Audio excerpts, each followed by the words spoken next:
Could Dallas Cowboys cornerback Kelvin Joseph be the team's week 1 starter in the slot?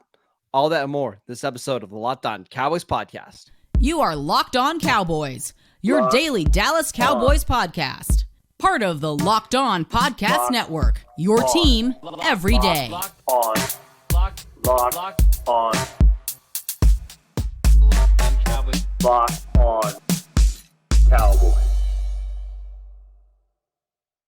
Welcome back to the Locked On Cowboys podcast, part of the Locked On Podcast Network, your team every day. We'd like to thank you for making us your first listen of the day.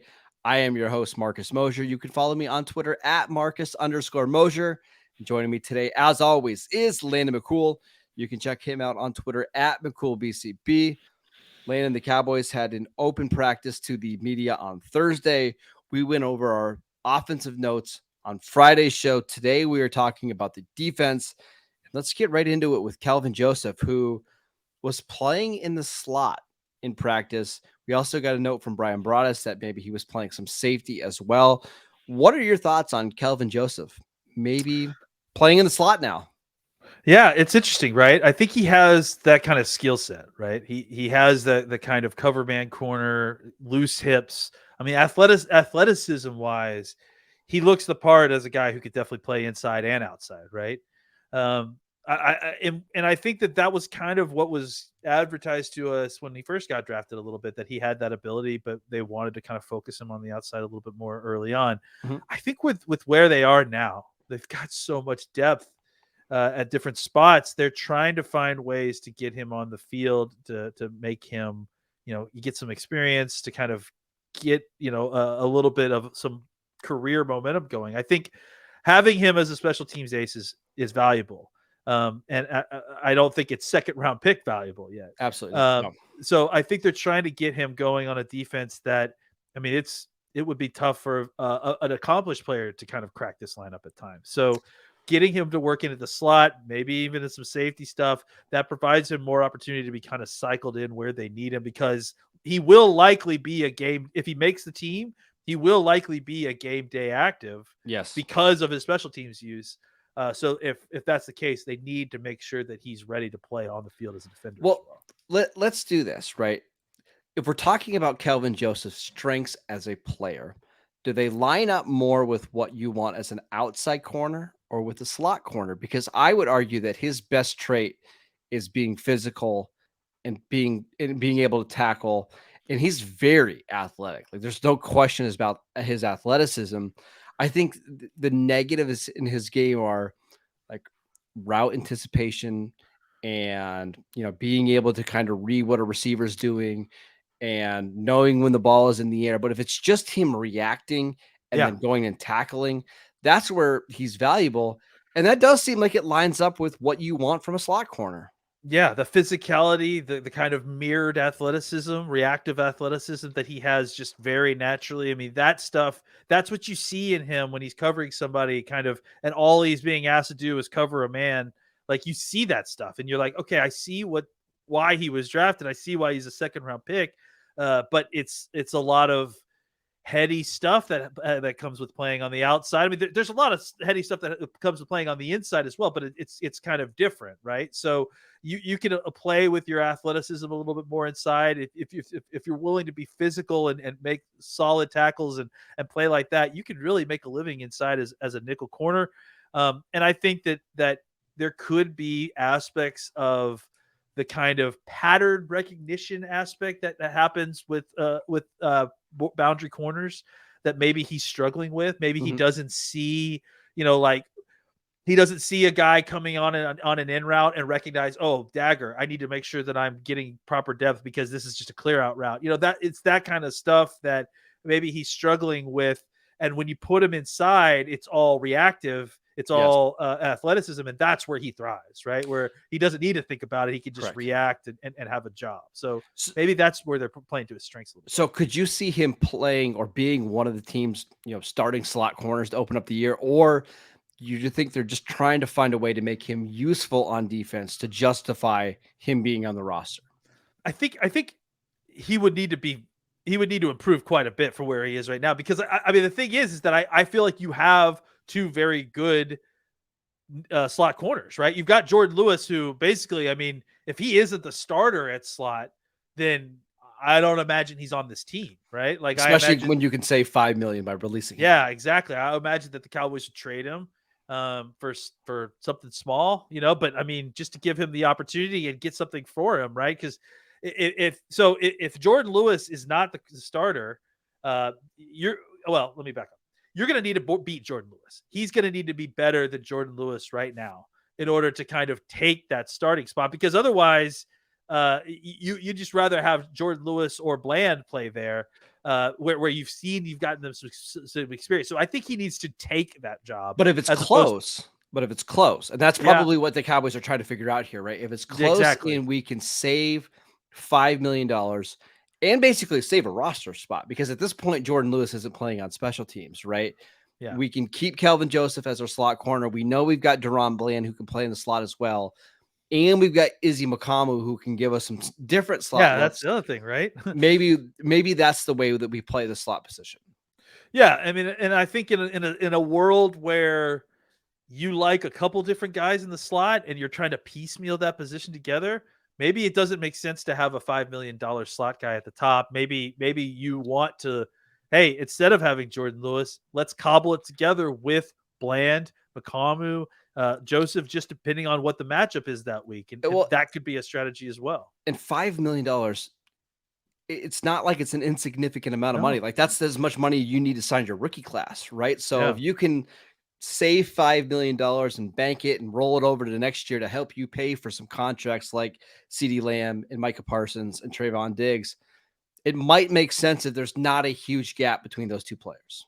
Yeah, absolutely. I mean, look, it's an opportunity to save some money, potentially get some more assets, and kind of open things up for your youth to kind of get more experience and grow. So it makes a ton of sense. But I think that there's got to be a threshold that's met by Joseph, by Bland, to kind of make sure that you feel comfortable enough to send off your starting slot corner somewhere.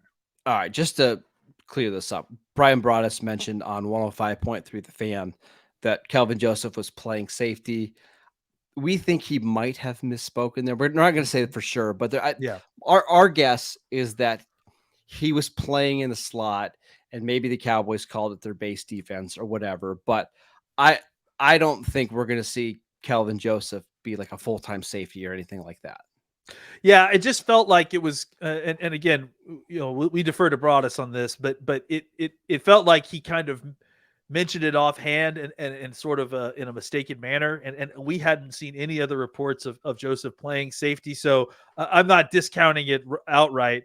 I just think, just based on what we've heard and what we've seen, that might just have been a misspeak. Yeah, I think slot is where he plays well, and he is a really good tackler, but I don't see safety. They're already loaded at safety. Doesn't seem like it makes a ton of sense.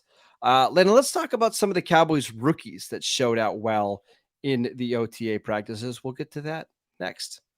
This episode is brought to you by Built Bar. Are you looking for a delicious snack but don't want all of the sugar and the calories?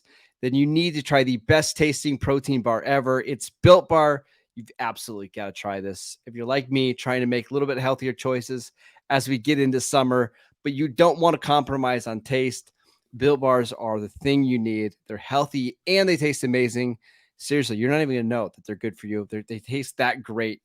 What makes Built Bars so good? Well, for starters, they're covered in 100% real dark chocolate. That's right, real chocolate. And they come in so many unbelievably great flavors like churro, peanut butter brownies, and cookies and cream.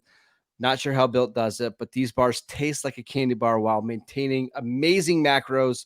Only 130 calories, only 4 grams of sugar, with a whopping 17 grams of protein. And now you don't even have to wait to get a box. For years, we've been telling you to go to built.com, where you can still order your specialty boxes there. But now you can go to your local Walmart or Sam's Club and pick up a box. That's right. Go to Walmart, go to the pharmacy section, pick up a 4-bar box of cookies and cream, double chocolate, or coconut puff. Or if you live close to a Sam's Club, like I do, run in and grab a 13-bar box with some of the hit flavors, including brownie patter puff or churro puff, and you can thank us later. All right, we want to thank you for making Locked On Cowboys your first listen every day. Everydayers, we've got a special show coming up for you guys on Thursday. Just want to let you know ahead of time. Vacha Lombardi from his awesome YouTube show, Yes.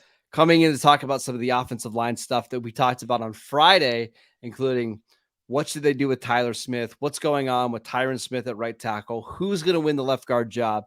Again, all that coming up on Thursday. Landon, let's talk about some rookies. Junior Fajoku playing 3 technique and 3 technique only during the OTAs. What are your thoughts on that? I guess they're full steam ahead on that. Maybe the idea is that it's not, an inside outside situation. I mean, look, these guys move around a little bit. Even Osa played a little bit outside at some different packages. So, the idea that they would be leaning into him playing 3 technique up front and getting reps at that position makes sense because he hasn't played a ton there. So let's get him a bunch of reps there to see how comfortable he is. And then, if it works out, if it looks good, maybe you make that his full-time position. He certainly is big enough now. I think he's 282 plus at this point now. So fine. Yep. Which I think is kind of just needs a couple more summer barbecues and he'll be just That's fine. right. Yeah. Couple Built Bars. Those Those are going to help you gain weight unless you're lifting a lot. So I think that the key thing is that he is getting the opportunity to kind of do the things that he didn't do as much in college, but that we do expect him to do more in the NFL. Yeah. So I wouldn't necessarily completely read into this yet as he will only be a 3 technique, because it could just end up being that this is where he's focusing on because this is where he has the least experience. So they're trying to get him to learn that spot, knowing that he can play outside. But obviously they have solid plans for him to play at that spot at some point during the season. And I think that's exciting just based on his play, just based on his motor, based on his get off. They'll get a different kind of pass rusher at 3 technique that they had previously. Even from Golston, he's just a different type of player than Golston. Yeah, he's just not going to be a base defensive end for them. Yeah. Like they just have so much depth at that position. There's no reason to even mess with it. Like just give him as many snaps as possible inside so that he's ready to go once we get to training camp.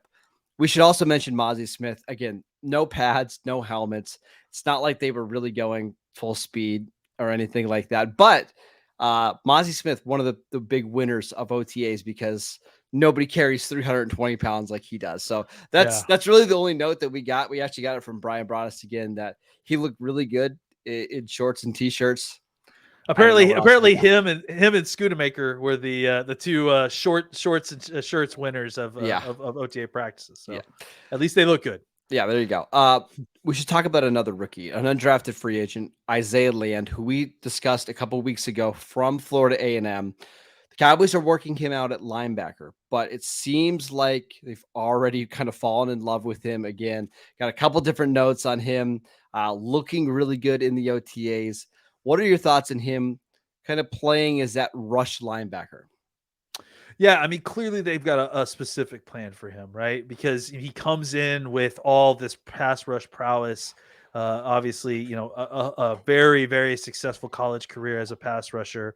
And they clearly have plans for him to be a linebacker. I don't think that means that they won't be rushing the passer with him at all. Obviously, that is in the cards for him, very much so. But I think much like what we just talked about with Fajoku, they're having him focus on a position that he will play in the NFL that he didn't necessarily play much of in college. So they're getting him comfortable playing the snaps at that position with maybe the idea that he will be deployed for both. Yeah. I think they have a very specific plan that you suggested. I'd love for you to expound a little bit about that for what they potentially have for a role for him. I just don't want anybody to get caught up on positions, right? Like we did this with Micah Parsons. Like he's going to be listed as a linebacker. He's not really playing linebacker. Yeah. You've got Jaron Kearse, who's listed as a safety, who is playing linebacker. Like where these guys are lining up in positional drills just doesn't matter all that much. But what I think Isaiah Land is going to do, I think he's going to be ideally Micah Parsons' backup. Right, like somebody that's kind of learning under him, who could move all around the formation.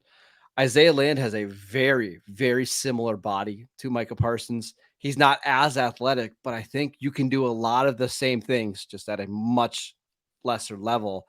I think they would like to have somebody where, hey, if Parsons goes down for a week or two, we don't have to completely shift our defense around. Here's a guy that can step in and give you similar snaps, and we can run similar types of plays and formations, even if Parsons is out.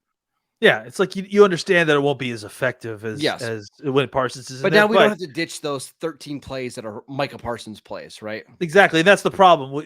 That's kind of the issue when you have these types of defenses, right? Where you're really trying to fit pieces like I've got this piece. How do I make it work in my defense? Is that what happens when you don't have that piece next week? Does your whole defense fall apart? Well, I can give you an example of this, to be honest. Yeah, please. Pittsburgh, when they had Troy Polamalu, had this problem. Exactly. It's not that they didn't have anybody as good as Troy Polamalu. Obviously, you're never going to. Yeah. But they didn't even have anybody that could even line up in the same places.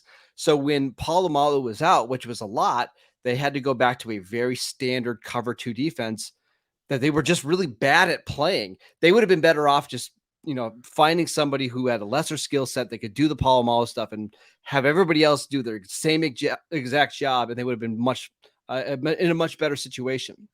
Yeah, and again, this is the problem with specialty players, is that when you don't have them, does your defense become so vanilla that it can't even operate anymore? Correct. And how do you avoid that? And I think this is how you avoid that, is that you keep the same defense, understand that you're not going to get Micah Parsons production out of the Micah Parsons role while he's gone, and then just make sure that everyone else just tries to elevate their game at the positions and roles that they're used to playing.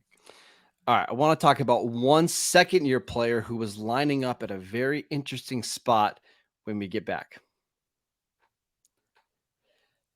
All right, Landon, I want to talk to you about Daron Bland, who only practiced as an outside cornerback during the practice on Thursday. Now, we need a little bit of context here. No Trayvon Diggs. Again, these are very voluntary. They do not have to be there. But Bland did not play in the slot on any snaps that the media saw. Do you think that was on purpose? Do you think maybe they're trying to groom him to be like that number 3 outside cornerback? What are your thoughts here? We have to be careful. This is again kind of what happens to us every year, right? Like we don't get any information for a long time, and then what information we do get, we overreact to it, right? Overreact to it. Yeah. So what I would suggest is that context that you provide is really important. Trayvon Diggs wasn't here, and I would again point to what we just discussed with these other players. Bland played, I think, more slot than he did outside last year. I could be wrong about that. No, that's correct. It is. Yep. Okay. So, but I think it was close. So I think the idea is that, look, they want to get Joseph some snaps inside, and they want to get Bland some snaps outside. So I think they're facilitating getting some of these folks snaps at positions that they don't normally get a bunch of snaps at, but they do anticipate them playing in. And that's what a lot of this OTA stuff is, right? It's install stuff. So if you're installing and you're a slot corner, this is your second year. This. I mean, like Bland started it for several games last year. He knows his job as a slot corner. But now that we're doing install, it might really be helpful to his ability to play outside to take that install as the outside corner as opposed to the inside corner. So now you can learn that other element. Again, same thing with these other guys, for Land, for all these other guys who are playing multiple positions, for them to take the install at the position that they have the least experience with. That's the way to kind of accelerate their growth at that position and make sure that they're ready to play that secondary position by the time the season comes. That's what I anticipate with Bland. I do think that Bland potentially will be, your replacement for Gilmore when Gilmore leaves, right? Like I do think whether it's next year, 2 years, whatever. Like I think that Bland will slide into that spot and be your cornerback too at that point, right? So I think that they have to get him kind of ready for that a little bit. And depending on how things shake out at the corner position, like let's say Jordan Lewis is your starter at corner and you've got Diggs, Gilmore, Lewis as your starter, you want to make sure that Bland can be the next guy off the bench no matter who gets hurt, right? That was going to be my point. Is I think the Cowboys are trying to weigh, just like they are on the offensive line, is it more important to have our best 3 cornerbacks on the field or to have a cornerback as like our number 4 guy who can replace all 3 positions? So if we get into a game and Stephon Gilmore goes down, instead of having to move 2 guys, right, you just move 1 in, right? Because I think that's the issue that they've gotten caught in a couple times before is okay, you can play Bland in the slot, but what happens if Diggs goes down? Now you're moving Bland to the outside and you're bringing somebody off the bench to come in the slot. And now you've got two new guys out there. Maybe they just value Bland as a guy that can replace every position, and we're going to keep him there. And we'll see if we can kind of cobble together the slot. And that's going to be our best overall secondary in a game. Yeah, think about how the offensive line had to get shuffled around that way, right? Like, Tyler Smith sliding out to left tackle. Now you also have to replace left guard to replace Tyler Smith. Same thing here, right? Like maybe they want to do best 5. They want to do best 4. They want to do the best 3 corners, right? But maybe they need to find a solution that includes making sure their 4th best corner is always the next guy off the bench, no matter what happens. Yeah, because I think what happened last year is Bland played fine. Like Bland was actually really good when he got in. The problem is they just had so many problems with the other cornerbacks not named Bland or Diggs. Well, that it crushed their defense down the stretch. And frankly, we haven't really discussed it, but we all completely lucked out. I mean, like the fact that Bland was as good as he was, I mean, saved the season. I mean, you honestly could say that, because even if Bland wasn't as good as he was, then now you've got 2 cornerbacks that are just easily exposed. There's no way the Cowboys get nearly as far as they did with that situation, if Bland had played poorly. That's the tough part, though. It's like, what if Bland is so clearly your 3rd best cornerback on the team? Can you afford to have him not starting? Well, I think champagne problems, baby. Like, I think this has happened before with the Cowboys. Like, I remember Orlando Scandrick as a rookie was better than Mike Jenkins and some of those other guys, but they had some guys with more skins on the wall. So they ended up basically Orlando's whole rookie contract. He didn't get to play a ton because there were just guys ahead of him. And you wonder, did the Cowboys kind of waste some of those young years of Orlando, not just putting him on the field and letting him start right away? I think they've already shown that they don't mind doing that anymore. And I think the reason that Kelvin Joseph, I mean, they had no problem. Bland's a better player. We're not playing Joseph anymore. Yeah. We're just, Bland's a guy. They tried Joseph. It didn't work. They put Bland in. He worked. Great. He's your guy. So you're right in the sense that has been an issue before with this team. I don't know that that's an issue now. Now I think they're trying to find roles that'll make these guys fit, as opposed to plugging in pedigree to make sure that pedigree gets an opportunity to play. I will say it'll feel really weird for me if they open the season with Kelvin Joseph starting and Daron Bland on the bench. I mean, look. There is a reason that Kelvin Joseph was drafted in the 2nd round. And, there's a reason. He has a skill set and tools that, I mean, if it clicked for him this offseason, and I've been waiting for this since he's been drafted, right? Like, I think he has athletic ability that was top 10%. Oh yeah. That's why he got drafted despite really never playing in college. So if you find a place where he's comfortable, he understands his assignment, he's able to operate it, there's a very high likelihood that he's a better player than Daron Bland. But that's still a big if. Yeah. But they have to what's the phrase? They have to prepare for success. They can't I think that's what happened with Scandrick, that they didn't, right? They didn't play for success. So when Scandrick showed up and was good and ready to play, they didn't have a plan to help themselves with that. And I think if Joseph shows himself to be suddenly elevated and had an epiphany in the offseason, they have to be ready for that, because you could suddenly have a very good player that just kind of showed up overnight. Sure. We'll see. A lot of moving parts on this defense, and it's actually fun. Like, it's fun to have so many guys that you're trying to figure out how to get them on the field. It's a good place to be if you're a Dallas Cowboy fan. They finally have some depth on defense. That is it for today's show. We want to thank you for making Locked On Cowboys your first listen every day. We are free and available on all platforms. Go check out our show on YouTube. You can follow the show on Twitter at Locked On Cowboys. You can follow Landon on Twitter at McCoolBCB. And I'm at Marcus_Mosher. And we'll see you next time.